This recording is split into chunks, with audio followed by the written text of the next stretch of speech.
Bago natin ipagpatuloy, shoutout muna sa ating mga solid na members, Abet Batista, Christopher De Ede, Orlito Ragunot, at Hansen Ilanan. Maraming salamat po sa inyo. Kabanata 1881. Crash. Di nagtagal, tumunog ang pangwakas na tunog ng isang pagkabasag ng bote ng alak. Sa sandaling ito, malinaw na nakita ng lahat kung ano talaga ang naganap. Nakita nila na kumuha si Harvey ng isang tisyo at dahan daw ang pinunasan ang kanyang mga daliri. Ang mga kalalakihan ni Luke ay nakahiga sa lupa. Ang ilan ay nabugbog at namimilipit sa sakit. Ang ilan ay nakumbinsi ng buo, gayunpaman, malinaw na wala sa kanila ang maaaring tumayo pa. Si Demi at ang natitira ay maaaring marinig ng malinaw ang kanilang nasasaktan na mga ungol. At halata na nais nilang sumigaw sa sakit, ngunit ang pagkabigla ay humadlang sa kanila na gawin ito. Si Ronald at ang mga senior executive ay nagtago sa sulok. Ang sulok ng kanilang mga mata ay kumibot, ang kanilang mga mukha ay isang hindi makapaniniwala na ekspresyon. Sa kanilang isipan, ang nabugbog at mayabang na tao na dapat na nakahiga sa lupa sa sandaling ito ay dapat na si Harvey, hindi ang mga subordinate ni Luke. Pinakawala ni Kate ang isang buntong hininga. Bagaman alam niyang malakas si Harvey, hindi pa rin niya maiwasang mag-alala nang sumugod si Harvey ngayon. Mapatla at madilim ang mukha ni Luke, ang kanyang mukha ay patuloy na nagbabago ng mga kulay, mukhang isang maskara ng opera sa Chino. Ito ay hindi mailalarawan na napakapangit. Pagkatapos lamang matapos na panasa ni Harvey ang kanyang mga daliri ay nagmarcha siya pasulong at lumapit kay Luke. Walang malay na napa-atras si Luke ng isang hakbang, ang kanyang kutis ay labis na kakilakilabot. Sinabi niya ng mahigpit, "York, ano ang gusto mong gawin?" "Papatayin ang aking mga tao sa aking teritoryo. Sinusubukan mong patayin ang iyong sarili." Ngumiti si Harvey. Tinapik niya ang mukha ni Luke at sinabi ng walang pag-iingat, "Dahil nang ahas akong saktan ang iyong mga tao sa iyong teritoryo, nangangahulugan nito na hindi ako natatakot sa kanila. Hindi mo ba naiintindihan ang isang bagay na sobrang simple? Magiging prangka ako, huwag mo akong dadalan ng kaunting mga bodyguard na ito. Kung nais mong hawakan ako, natatakot ako na kailangan mong magdala ng maraming tao. Karaniwan, bibigyan kita ng sapat na oras upang gawin iyon. Ngunit ngayon ay medyo espesyal. Inaasahan kong makita kang lumuluhod sa pasukan ng Walker Corporation kasama ang kontrata at power of attorney ng Mordo sa iyong kamay ng 2:00 ng hapon. Naiintindihan mo ba ako?" Ang mga mata ni Luke ay kumibot, na nagbago ang kanyang mukha. Nais niyang magalit, ngunit nakikita ang kalahating ngiti ni Harvey, maaari lamang niyang pigilan ang kanyang galit. Ang mga nang-ahas na gawin ang lahat ng ito sa ilalim ng gayong mga kalagayan ay dapat magkaroon ng sapat na kumpiyansa. Alinman, o siya ay isang baliw o tanga. Gayunpaman, hindi mukhang baliw o bobo si Harvey. Kaya, may isang posibilidad lamang na naiwan. Kahit na hindi nais ni Lucas na higit pa sa pagpukaw kay Harvey. Hindi siya nang ahas na gumawa ng anumang mga pagkilos na madali para sa oras. Hindi bababasa, bago niya nalaman kung ano ang mga card na mayroon si Harvey. Tandaan, kung hindi ka dumating sa oras, tiyaking bumili ng iyong sariling isang kabaong. Tumalikod si Harvey. Hinawakan niya ang kamay ni Kate, handa nang umalis. Sa ilalim ng nakakagulat na mga titig ng karamihan, may biglang tumalon. Ang galit ay isinulat sa buong mukha ni Demi. "Hindi ka maaaring umalis. Walang makakaalis dito. Kate, Harvey, huwag isipin na ang bagay na ito ay nagtatapos dito. Dahil lamang na si Kinatawan Luke na walang sama ng loob laban sa iyo, hindi nangangahulugang hindi kami. Upang isipin mong maglakas loob ka na tumama sa kay Kinatawan Luke sa harap ko. Hinihiling mo ako, babalaan kita. Kung hindi ka lumuhad at humingi ng tawad kay Representative Luke kaagad, tatawag ako sa pulisya. Kaya sinasabi ko sa iyo." Kinuha ni Demi ang kanyang telepono at pinindot ang 3 mga numero, na naghahanap ng walang katumbas na pagmamalaki. Nang kumikilos siya, agad siyang hamarang sa landas ni Kate at Harvey. Ang isang mabuting aso ay hindi tatayo sa daan. Walang pakialam si Harvey. Galit na sumagot si Demi, "Gaano mo ako iniinsulto, York? Babalaan kita." Sampal. Humakbang si Harvey at sinampal si Demi. Agad siyang ipinadala na lumilipad, lumapag sa swimming pool. Bloop, bloop, bloop. Lahat ng naruroon ay natakot. Tinitigan nila si Demi na unti-unting lumubog sa malalim na pool. Maraming magagandang kababaihan sa mga swimsuits ang nagulat sa kanilang mga mukha. Matagal na, hindi nila maisara ang kanilang mga bibig. Pinanood ni Ronald ang eksena sa takot. Gayunpaman, mayroong isang maliit na kinang sa kanyang mga mata. Pagkatapos ng tanghalian, sa Walker Corporation Building. Nang makapasok sina Harvey at Kate sa gusali, may ilang kawani na lumabas at taimtim na inanyayahan sila sa malaking silid ng komperensya. Sa sandaling iyon, ang buong silid ng komperensya ay puno ng mga tao. Bukod sa mga senior executive ng grupo, si Justin Walker, ang chairman ng Walker Corporation, ay nandoon din. Nakasandal siya sa kanyang upuan, nakapikit ang kanyang mga mata. Ang ilang mga upuan, na orihinal na walang laman, ay inookupahan ng ilang mga galit na shareholders. Lahat sila ay nakabihis ng mamahaling iniangkop na damit. Nang makita nila si Harvey at Kate na naglalakad, sumabog sila sa galit na mga pag-ungol. "Mga maruming tanga, nagdulot kayo ng mas maraming pinsala kaysa sa mabuti. Kung ang mga stock ay bumagsak sa hapon dahil sa inyo, papatalo namin kayo hanggang kamatayan. Nais niyong kunin ang posisyon ng CEO nang walang anumang karanasan. Nagustuhan niyo bang makita ang iyong sarili bilang isang tycoon sa negosyo? Kung mayroon kayong oras, kumuha ng isang pagsilip at tumingin sa salamin. Sino ang impyerno na akala mo? Kung nasa sapatos ako, sisihin ko ang sarili ko at magbitiw kaagad. Nagdulot kayo ng malaking problema sa grupo, ngunit nakakakain pa rin kayo ng lutuin ng Island Nation. Tiyak na walang kahihiyan kayo." Sa kalahating minuto ay pumasok si Harvey sa silid at umupo. Ang lahat ng mga uri ng sumpa ay maaaring marinig mula sa galit ng karamihan. Sa teoryang ito, hindi posible para sa mga shareholders na mabilis na makuha ang balita. Ngunit hindi lamang sila nakatanggap ng balita tungkol sa kung ano ang naganap. Tila sila din lubos na alam ang mga detalye at ang mga posibleng kahihinatnan na maaaring mangyari sa insidente. Kawili-wili, pinahigpit ni Harvey ang kanyang mga mata, labis na interesado sa bagay na ito. Nakangiti. "Paano ka pa makangiti, York? Wala kang karapatang ngumiti." Tumayo si Ronald, at sinampal ang mesa, at sumulyap kay Harvey. Tagapangulo, kapwa executive, at mga kinatawan ng shareholders. Ito ay si Harvey York, ang kasalukuyang CEO ng Walker Corporation. Ang aming CEO York ay nagyayabang dito sa umaga, na sinasabi na malulutas niya ang bagay tungkol sa power of attorney ng Star Stable ngayon. Para sa kapakinabangan ng grupo, inayos ko sila upang matugunan si Kinatawan Luke Perry mula sa Star Stable ng Mordo sa hapon. Ngunit alam niyo ba ang ginawa niya? Sa cruise ship ng Star Stable, hindi lamang siya nagsasalita ng walang kabuluhan, ngunit nasugatan din niya ang mga bodyguard ni Luke at sinira ang isa sa mga kamay ni Luke. Pinag-uusapan ba niya ang tungkol sa negosyo, maaari niyong tanungin. Hindi. Sa katunayan, tinutulak niya ang Walker Corporation sa kailaliman ng kalamidad.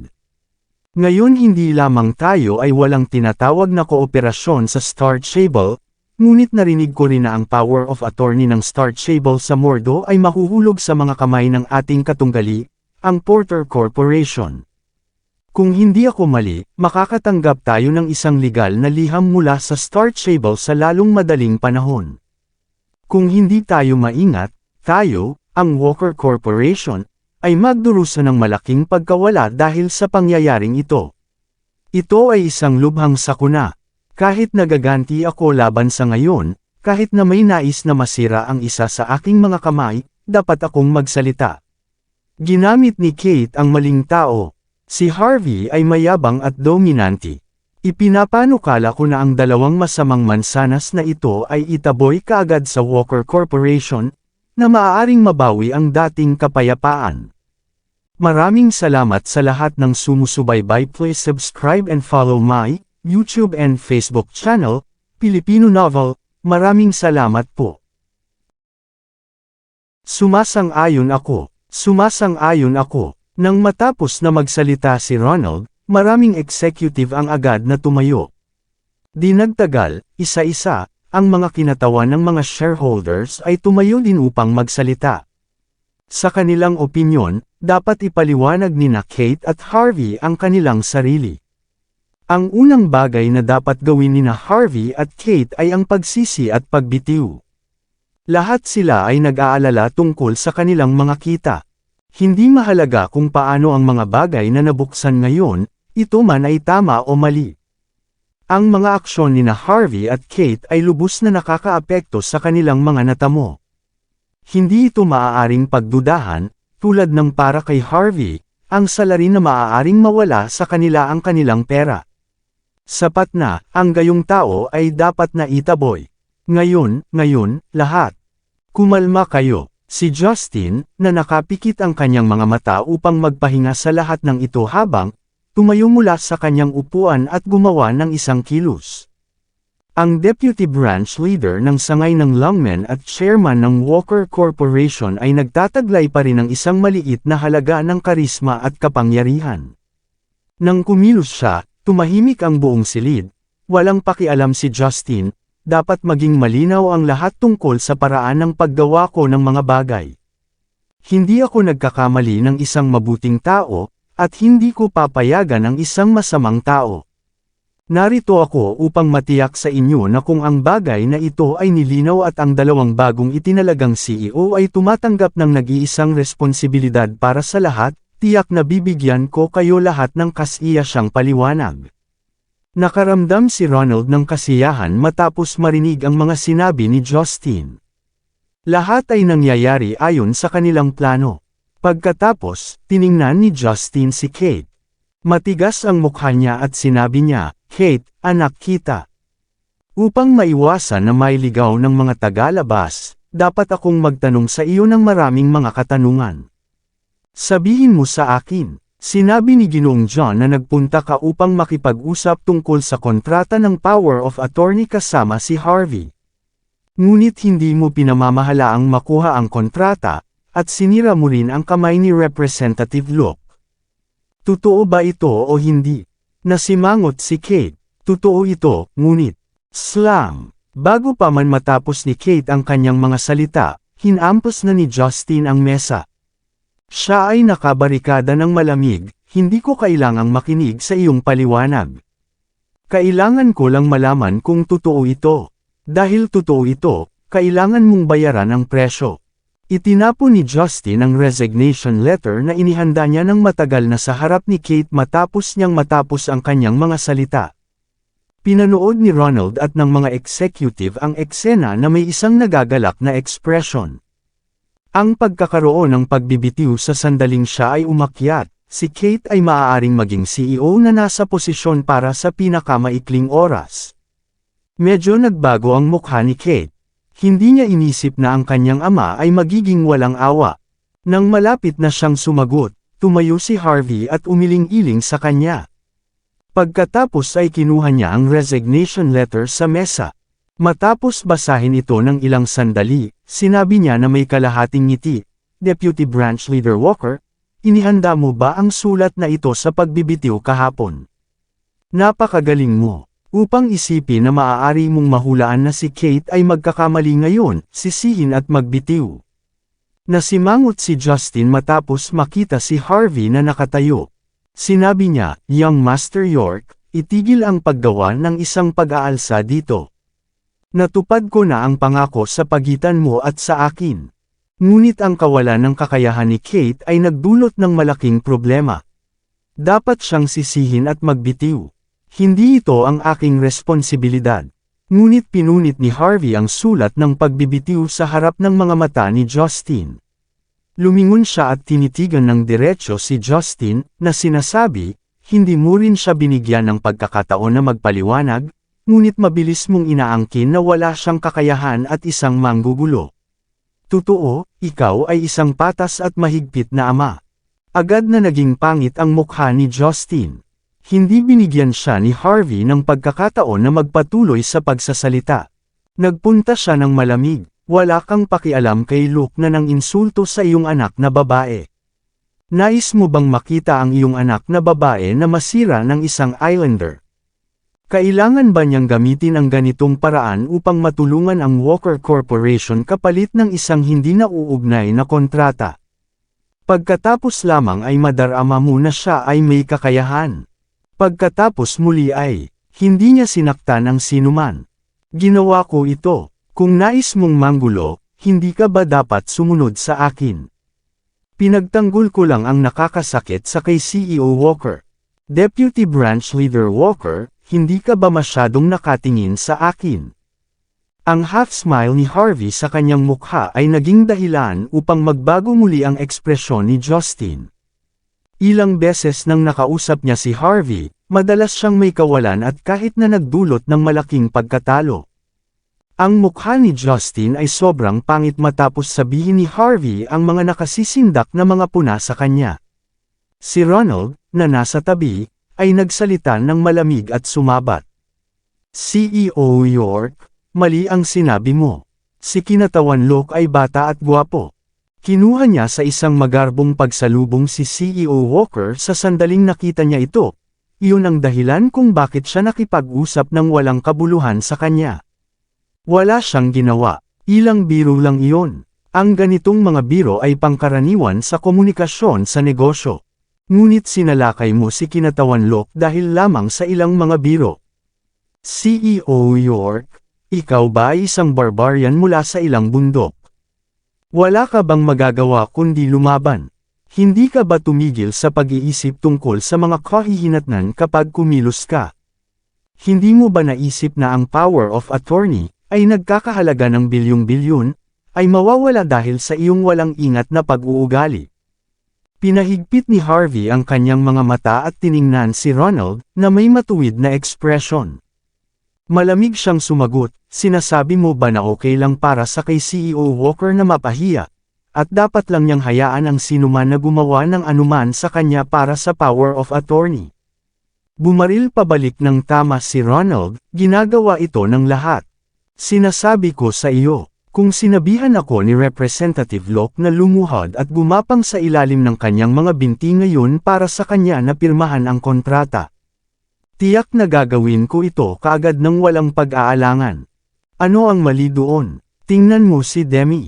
Upang maging embahador, naabot niya si Representative Locke at ngayon ay nasa isang relasyon sa kanya. Ang mga taong ito ay ang tunay na nag-iisip tungkol sa mga pakinabang ng pamilya at sa grupo.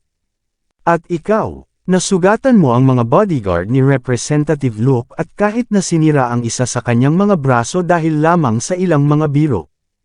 Hindi mo ba itinuring ang mga kahihinatnan ng paggawa nito? Si Ronald ay nagsuot ng isang matuwid na ekspresyon at puspos ang kanyang puso. Ang lahat ng ito ay nagpapakita na hindi lamang si Harvey ay hindi angkop na maging CEO. Hindi rin angkop si Kate alinman. Kailangan nating patalsikan sila at ipadala si Harvey sa istasyon ng pulisya. Pagkatapos lamang natin mabayaran ang ating mga pagkakamali laban kay Representative Locke. Ito lamang ang ating pagkakataong makuha ang power of attorney. Kung hindi man, ang mga nadagdag na bilyong-bilyon sa hinaharap ay aalisin sa amin.